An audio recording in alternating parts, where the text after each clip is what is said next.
Hunger Games se passe dans le futur et en particulier aux États-Unis. Voici la carte représentant la disposition des districts sur le territoire américain. Dommage qu'on n'en sache pas plus sur le devenir du reste du monde.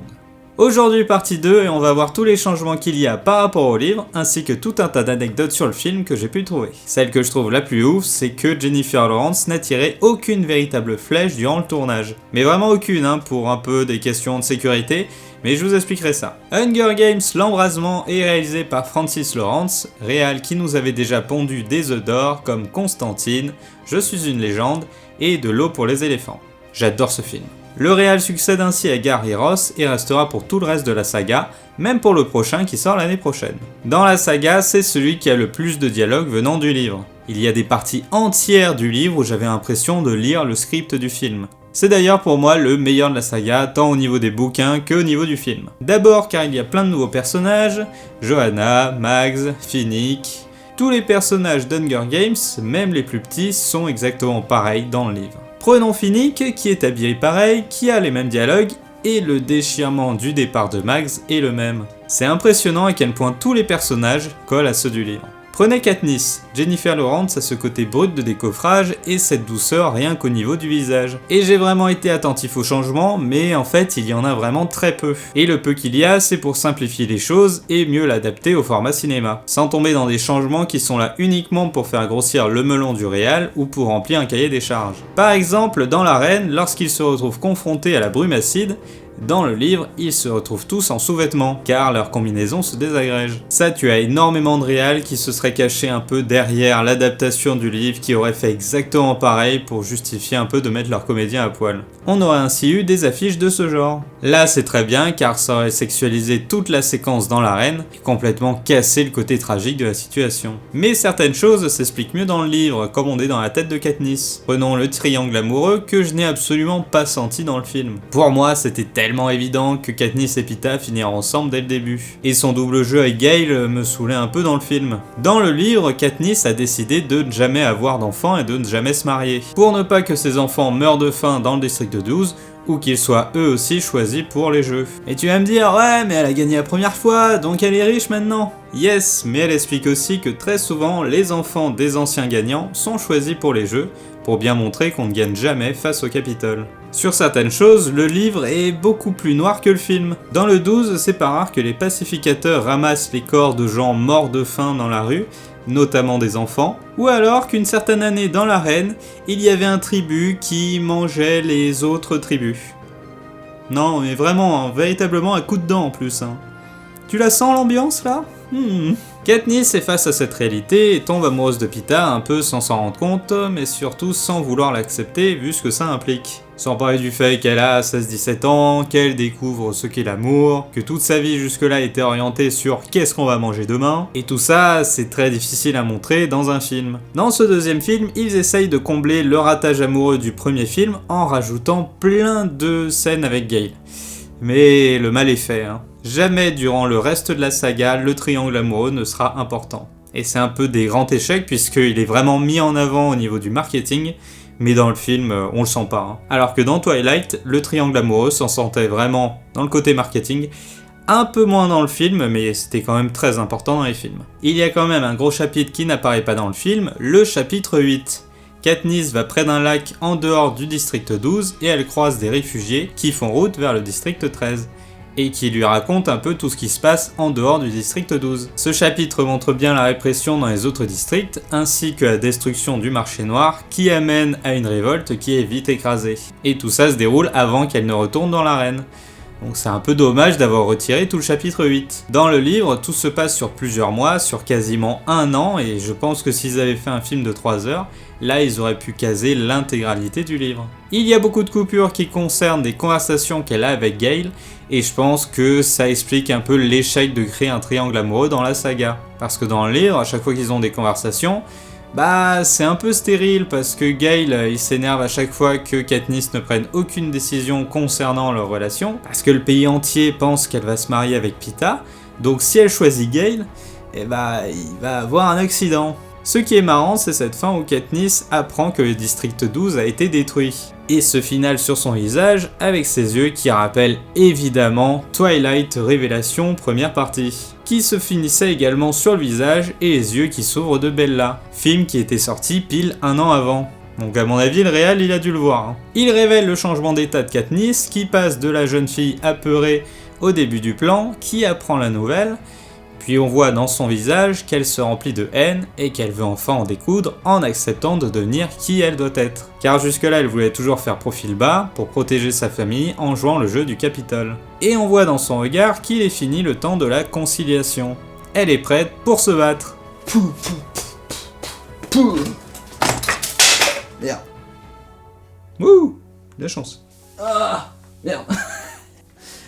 Tout comme Bella qui change d'état humain à celui de vampire, avec ce changement qui était lui aussi très attendu. Pour le film suivant, pour les deux personnages, c'est une métaphore de la fin de l'adolescence pour se lancer dans le monde adulte. Le générique montre d'ailleurs ce changement avec ce Gémoker qui déploie ses ailes à travers les 4 films. Le premier a la tête baissée, apathique, qui tient une flèche et il est dans un cercle. Vous avez compris, hein, le cercle de l'esclavage, les chaînes enchaînées, tout ça, bon. Pour le deuxième film, il s'apprête à s'envoler et on le voit qu'il est dans le cadran de l'horloge, celui de la reine, mais aussi représentant les 12 districts. Troisième film, il déploie ses ailes, mais toujours entouré de ce cercle pour signifier la captivité de Katniss, car même si elle n'est plus sous le joug du Capitole, elle est dans le 13 et doit jouer dans des vidéos de propagande, donc c'est échanger une cage pour une autre. Pour ce quatrième film, le cercle a disparu car elle est enfin en fond et se bat véritablement. Ce cercle qui se brise signifie les chaînes qui se brisent, bon ça je pense que tu l'auras compris. Cercle qu'on retrouve dans la salle de gestion de la reine, qui est un enchevêtrement de cercles car c'est l'arme du Capitole pour maintenir les chaînes de chacun. Et je peux même aller plus loin puisque la traduction du mot district c'est quartier, qui est un périmètre dans une ville, mais également une portion de quelque chose comme un quartier de lune. Maintenant, passons aux anecdotes de tournage. Pour ce deuxième film, on change de réalisateur, mais l'équipe reste la même. Et le réalisateur préfère tout filmer en réel, pour que les rajouts en effets spéciaux soient vraiment minimes, mais uniquement là pour rajouter les choses qu'ils peuvent pas faire en vrai. Clairement, c'est pas un film à fond vert et c'est pour ça que je vous en parle parce que c'est ce qui le rend vraiment très intéressant. La salle d'entraînement des tribus, par exemple, est en fait un parking souterrain redécoré. Pour ce deuxième film, ils ont déplacé les lieux de tournage en Géorgie car ils avaient besoin de plus de lieux différents. Et ceux qui sont fans de Walking Dead ont dû reconnaître certains décors que l'on retrouve autour d'Atlanta. Grosso modo, presque tout ce qui se passe en dehors de l'arène a été tourné à côté d'Atlanta, et une bonne partie de ce qui se passe dans l'arène a été tourné sur l'île d'Oahu, la même que pour Lost.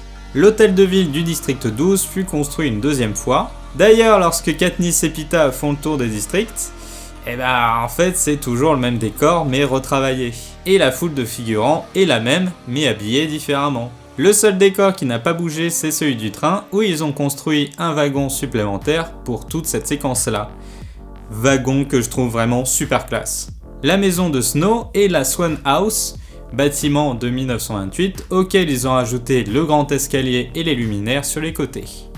Ils eurent aussi la bonne idée de rajouter de la projection d'images sur la façade pour faire plus futuriste et festif. L'appartement des tribus du district 12 a lui été construit dans l'hôtel Marriott Marquis, qui furent utilisés dans le troisième film lorsqu'ils descendent en rappel. Lors de cette scène où la corne d'abondance tourne, ils ont créé une véritable plateforme tournante au milieu d'un parking. Ils ne voulaient pas le faire en studio car ils voulaient avoir la vraie lumière du soleil qui tourne. Perso, je pensais vraiment que c'était en studio. Hein. Cette plateforme tournante a été construite pour recréer la force centrifuge pour que les acteurs s'agrippent au maximum avant de glisser. Et la corne d'abondance entière a elle été construite dans un ancien bassin circulaire des Jeux Olympiques de 96 à côté d'Atlanta. Il a fallu plus de 24 heures pour vider les 800 000 litres d'eau qu'il contenait et construire la plateforme. Pour un film de ce genre et avec un budget comme ça, il y aura forcément une grosse partie du film qui aura été fait sur fond vert.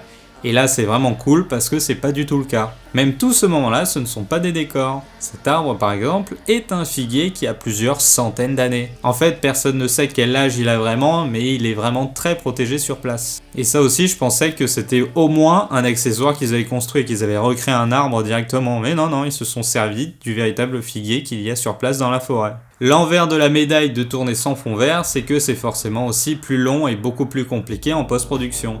Ici, avec toute la séquence du brouillard, il fallait que pour chaque arbre et branche, il les découpe, fasse comprendre au logiciel que c'est un cylindre autour duquel le brouillard bute et s'enroule autour.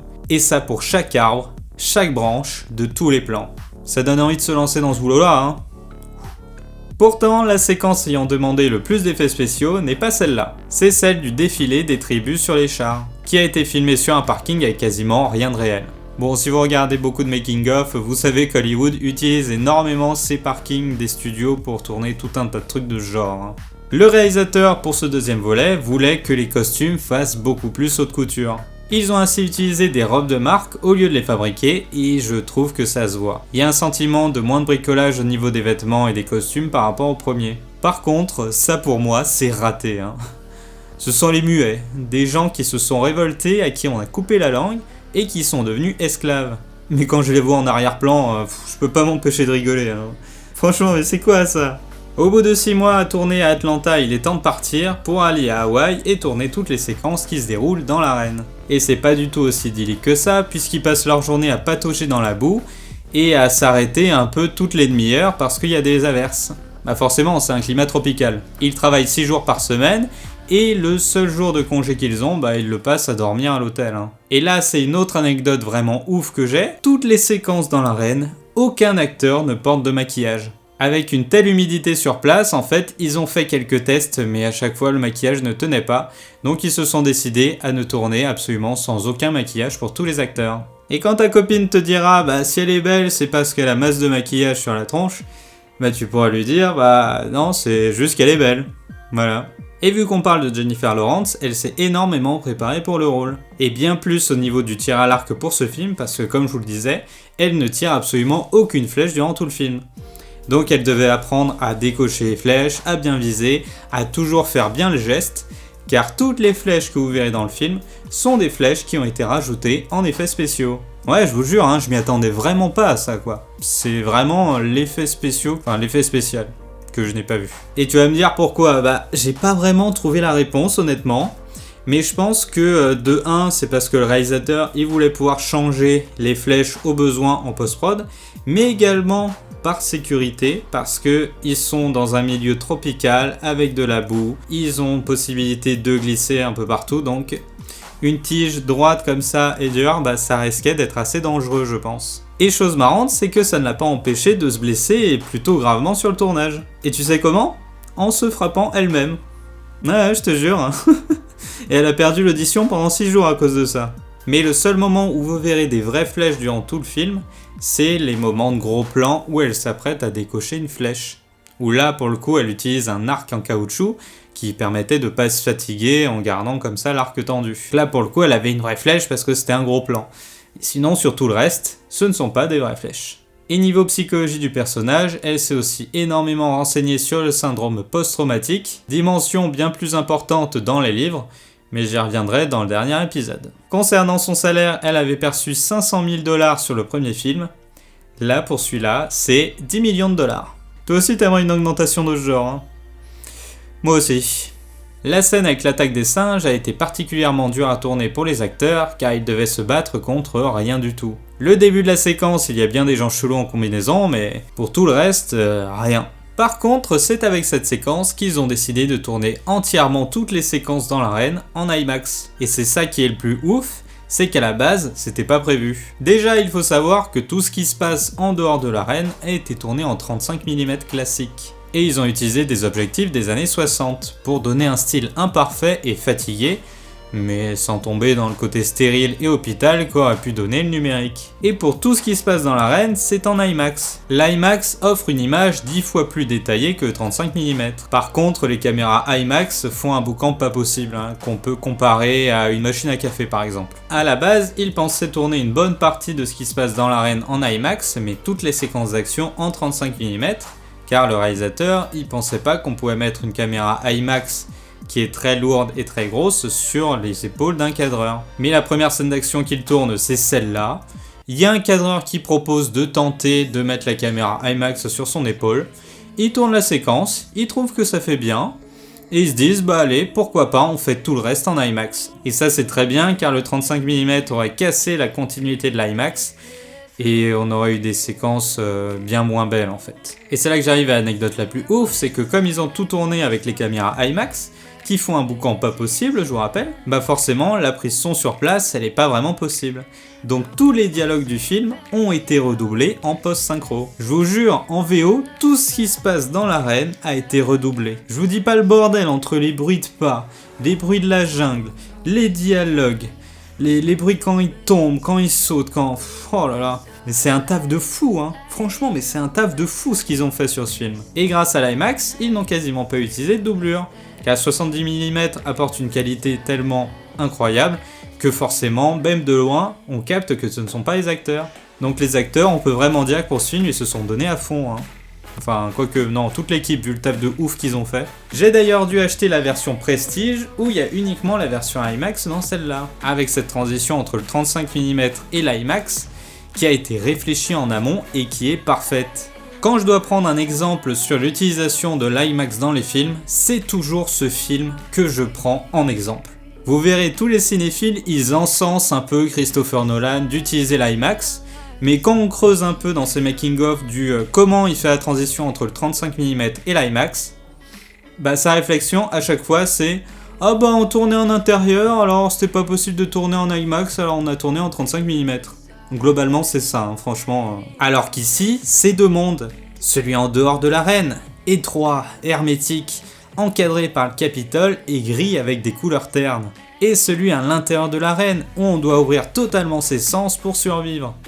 Tout l'environnement est ébloui par sa lumière et ses couleurs. Toute la partie dans l'arène est vraiment une tuerie si vous avez un vidéoprojecteur, hein. J'ai un vidéoprojecteur, hein, c'est magnifique, hein. C'est à chaque fois que je veux faire une projection test pour mes amis, c'est ça que je montre. Tous les détails de la peau des acteurs, de la végétation qui les entoure, et en gardant un contraste des couleurs et un léger bruit propre à la pellicule et aux 70 mm.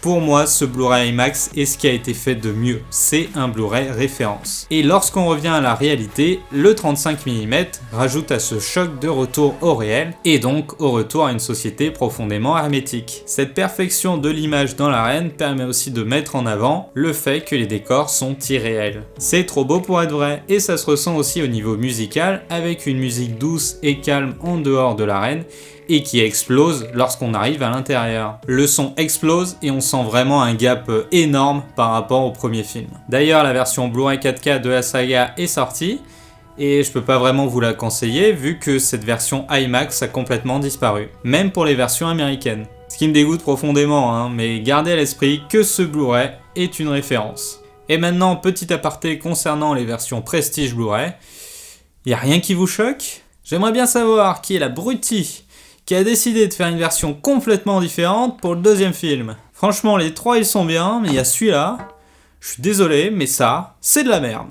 Finissons par Pita qui s'affirme, et c'est dans ce film que le duo se forme véritablement. C'est lui qui est le plus à l'aise devant le public, c'est une vraie star, et le coup du bébé bombe est magique. Leur séquelle du premier jeu les rapproche et leur donne un lien qu'elle n'aurait jamais eu avec Gale. C'est une relation plus simple qu'une amourette. Là, ils se soutiennent pour survivre, pour combattre, affronter le Capitole et les autres tribus. C'est aussi le film qui crée la véritable équipe de base. Le Capitole voulait les envoyer dans la souffrance pour désunir les districts, mais ils ont fait l'erreur de créer une arène qui attaque les tribus au lieu de les laisser se battre entre eux. Et ça, je sais pas si c'était vraiment une erreur ou si c'était prévu par le maître des jeux. Le Capitole fait aussi la bête erreur de retirer le peu de bien et de liberté que chacun a pour éteindre la révolte, alors que ça ne fait que l'attiser.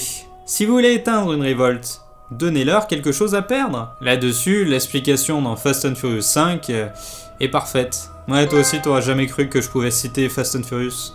Tout de même, t'as vu ça ? C'est vraiment le film de la maturité et il sera fini au bout de 10 mois de tournage, le 21 décembre 2012. Il y a 10 ans quoi. Ouais, 10 ans. Maintenant, trêve de blabla, je vous retrouve pour la partie 3.